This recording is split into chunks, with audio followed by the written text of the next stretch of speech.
오늘 아름답지 않은 것들의 반란이라는 제목으로 주신 말씀 전하겠습니다. 오늘 말씀의 12절을 보면 이스라엘 자손이 또 여호와의 목전에 악을 행하니라 라고 시작됩니다. 여기서 또라는 말이 참 마음을 아프게 하지요. 전에 했던 잘못을 반복했다라는 의미입니다. 이스라엘 백성들이 잘못을 범한 것을 다시 반복해서 범했는데 그것은 여호와의 목전에 악을 행한 것입니다.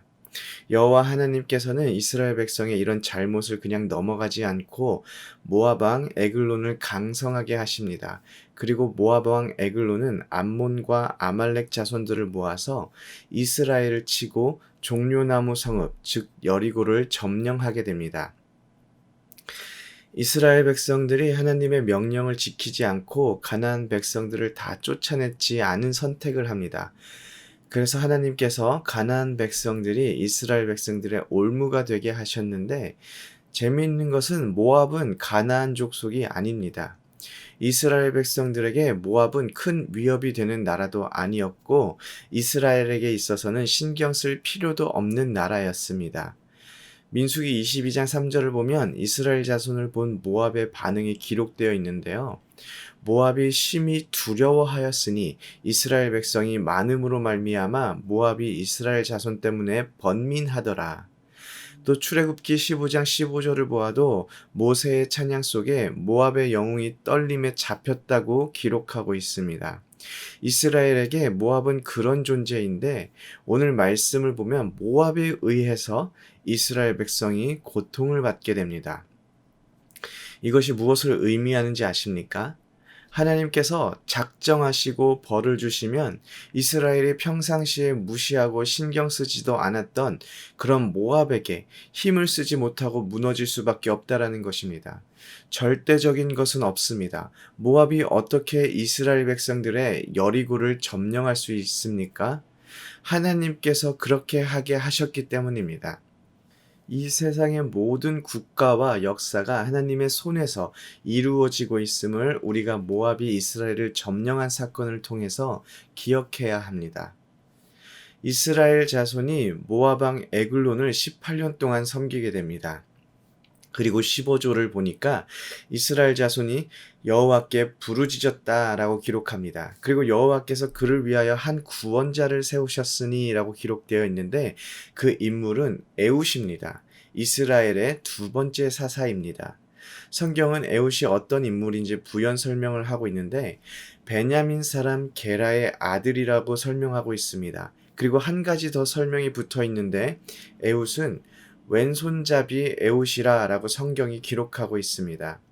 제가 어릴 적에는 왼손잡이는 뭔가 치료를 받아야 하는 것처럼 생각되었습니다. 그래서 억지로 오른손을 쓰게 해서 왼손을 쓰는 습관을 없애버리기도 했습니다.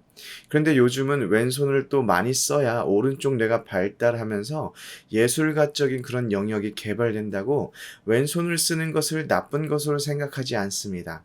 그리고 양손을 다 쓸 수 있는 사람을 보면 좌뇌, 우뇌가 다 발달한 그런 사람으로 생각을 합니다. 에훗이 왼손잡이라는 설명은 오른손을 사용하는 것보다 왼손을 사용하는 것에 더 익숙하고 능숙했다라는 설명이 아닙니다. 에훗이 왼손잡이라는 설명은 사실 에훗은 오른손을 사용할 수 없는 사람이다라는 말입니다. 오른손이 기형이든지 아니면 오른손을 다쳐서 사용할 수 없게 되었든지 그 이유는 모르겠지만 오른손에 문제 혹은 장애가 있다라는 의미입니다. 오른손을 사용할 수 없다라는 의미가 무엇일까요?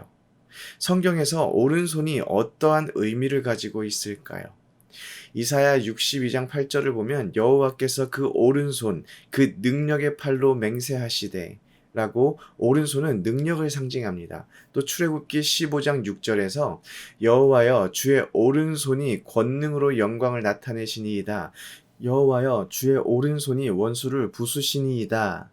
이사야 41장 10절을 보면 두려워하지 말라 내가 너와 함께함이라 놀라지 말라 나는 내 하나님이 됨이라 내가 너를 굳세게 하리라 참으로 너를 도와주리라 참으로 나의 의로운 오른손으로 너를 붙들리라 라고 기록되어 있습니다. 또한 성경에서 오른편, 오른쪽은 어떤 의미를 가지고 있을까요? 시편 16편 11절을 보면 주께서 생명의 길을 내게 보이시리니 주의 앞에 충만한 기쁨이 있고 주의 오른쪽에는 영원한 즐거움이 있나이다. 또한 시편 110편 1절을 보면 여호와께서 내 주에게 말씀하시기를 내가 내 원수들로 내 발판이 되게 하기까지 너는 내 오른쪽에 앉아 있으라 하셨도다 라고 기록되어 있습니다. 성경에서 오른손 혹 오른편은 하나님의 능력, 하나님의 보호하심, 그리고 구원하심, 또 하나님의 보호 안에 있는 기쁨의 자리, 이런 의미를 가지고 있습니다. 에훗이 오른손을 사용할 수 없는 왼손잡이라는 사실이 정확하게 어떤 느낌인지 오지 않더라도 오른손을 사용할 수 없다라는 것을 통해서 이게 결코 좋은 의미는 아니고 에훗의 삶이 좋은 삶은 아니었겠구나라는 생각이 들지 않으십니까? 심지어 에훗은 베냐민 사람인데 베냐민은 오른손의 아들이라는 의미를 가지고 있습니다. 오른손의 아들이라는 의미를 가지고 있는 베냐민 지파에서 오른손을 사용하지 못하는 사람으로 에훗이 살아온 것입니다. 에훗은 이스라엘에서 두 번째 사사인데 첫 번째 사사인 온니엘과 비교했을 때 온니엘은 갈렙의 아우 그나스의 아들입니다. 집안도 빵빵하지요. 공개적인 지도자입니다. 그리고 여호와의 영이 임하였다고 합니다. 군사를 몰고 전쟁에 나가서 적을 무찌릅니다. 그에 비해서 에훗은 어떠합니까? 하나님의 영이 임하였다는 말이 없습니다. 에훗은 공개적으로 지도자와 같은 위치가 아닙니다. 그리고 오늘 본문에서 군사를 이끌고 나가서 멋지게 적군을 물리치는 것도 하지 못합니다. 에훗은 에글론에 곡물을 가지고 가서 바치는 자였습니다. 왜 에훗이 곡물을 바치는 일을 하였냐면 당시 사람들은 오른손을 사용할 수 없으면 무기를 사용할 수 없는 사람이라고 생각했고 무기를 사용할 수 없는 사람이라면 전혀 위협이 되지 않는 사람이라고 생각했습니다. 그래서 에글론에게 전혀 위협이 될 것 같아 보이지 않는 에훗과 같은 사람이 곡물을 바치러 온 것입니다. 그런데 하나님의 역사는, 하나님의 구원은 에훗을 통해서 일어나게 됩니다. 하나님은 온니엘과 같은 사람도 사용하시지만 하나님께서는 모든 사람에게 별 볼 일 없어 보이는 그런 에훗과 같은 사람도 놀랍게 사용하십니다.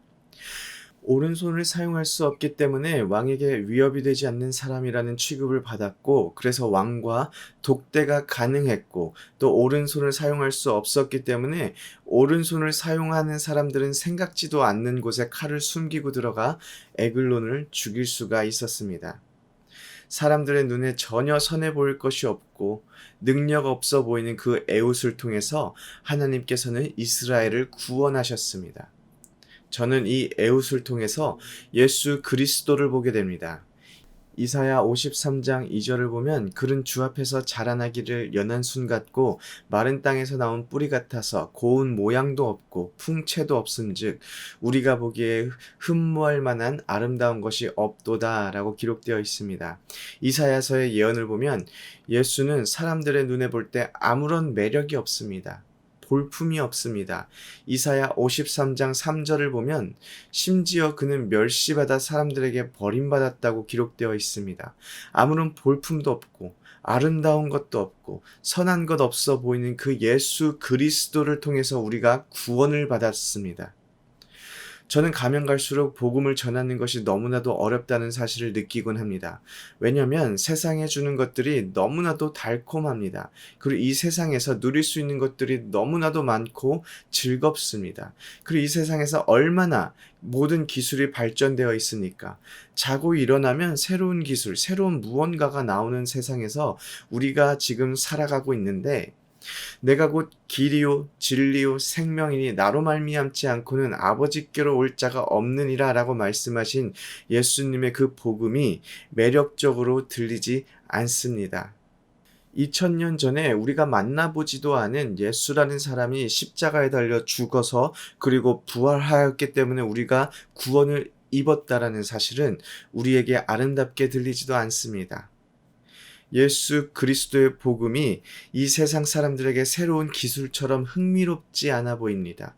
마치 베냐민 지파 속에 살아가는 왼손잡이 에훗과도 같아 보입니다. 그런데 그 복음이 우리를 살게 합니다. 그 복음이 전부입니다.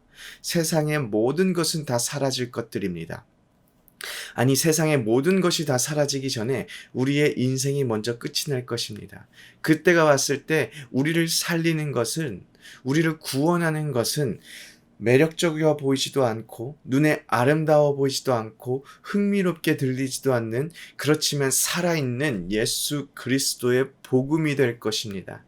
우리의 삶 속에서 예수 그리스도의 복음보다 더 귀한 것은 없습니다. 오늘 그 복음 위에서 흔들리지 않고 하나님의 구원을 누리며 살아가시기를 소원합니다. 아멘.